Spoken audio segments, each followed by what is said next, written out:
ළඟට මේක ගන්න. ළමයි මේ අද වීඩියෝ එකක් ගන්න යන්නේ මේ කැක්ටස් වල තියෙන ලොකුම ලෙඩේ. මේක තමයි මේ කැක්ටස් වල සාමාන්‍ය ලෙඩ හැදෙනවා අඩුයි. ප්‍රධාන වශයෙන් ලෙඩේ තමයි මෙන්න මේක මහ එපා කරපු ලෙඩක්.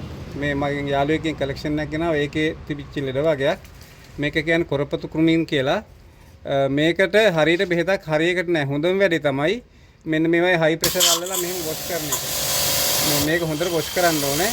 සමහරු බ්‍රෂ් එකකින් මෙන්න මෙහෙම වොෂ් කරපුවාම හොඳට වොෂ් කරලා මුලුත් වොෂ් කරලා හිටවන්න ඕනේ. සමහර මේක බ්‍රෂ් එකකින් බ්‍රෂ් එක යූස් කරලා කරනවා. ඒතර මේ කටු කැරෙනවා. ඒතර මේ ඩැමේජ් වෙනවා. ඒ ඩැමේජ් වෙච්චාම තුවාලලා මේ ගහ කුණු වෙන්න බලනවා.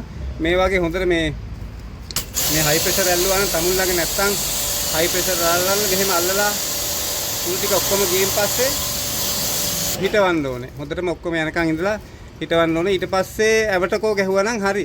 එහෙම නැත්නම් සමහර කොහොඹ තෙලුයි ඔය සබම් මේ කුඩුයි දාලා ගහනවා. ඒකත් හරියනවා. නමුත් මේ තදට අල්ලලා තිබ්බොත් එහෙම මෙන්න මෙහෙම තදට අල්ලලා තිබ්බොත් එහෙම ඒවා ලේසියකට යන්නේ නැහැ. ඒ ගස් මැරෙනවා ගොඩක් වෙලාවට. මේකෙත් මේ තදට තියෙන මෙන්න මේ තදට තියෙන ඒවා යන්නේ නැහැ. මේකට හයි ප්‍රෙෂර් එකකින් අල්ලන්නම ඕනේ.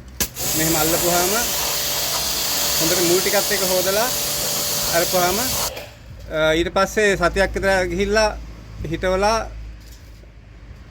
ඇවටකෝ ගැහුවා නම් හරි. බොහොම ස්තුතියි.